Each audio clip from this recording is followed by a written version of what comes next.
Oui, c'est la possibilité, Brigitte, d'activer à distance des téléphones portables pour écouter et filmer.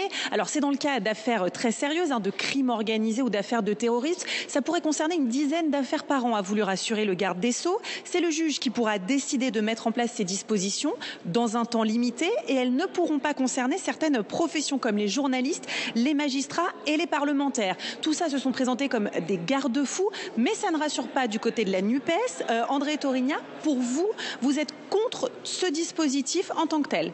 Oui, absolument, parce que ce dispositif donc existe en partie.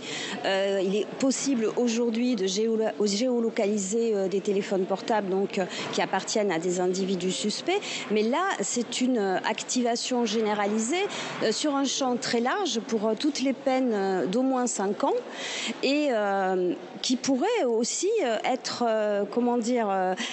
mise en place pour des terroristes. Et quand on voit que le ministre de l'Intérieur qualifie d'éco-terroristes les militants politiques qui combattent sur les questions d'environnement de la planète, on peut s'interroger et s'inquiéter.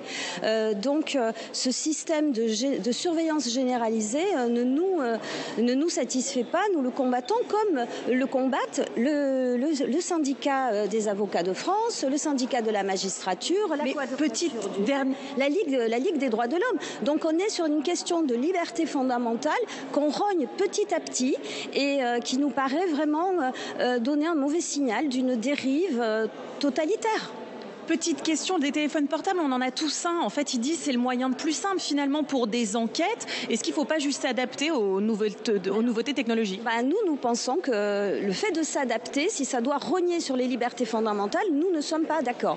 Et en plus, dans cette loi, il n'y a pas que les téléphones portables. Il s'agit de tous les objets connectés et tout peut être enregistré, le son, l'image. Donc ça veut dire que tous vos objets connectés peuvent devenir des espions à votre insu et peuvent donc entrer dans votre vie intime et tout peut être ensuite enregistré et voilà, et au service de qui, au service de quoi, surveillance généralisée, non, on n'est pas d'accord. On touche à nos libertés fondamentales.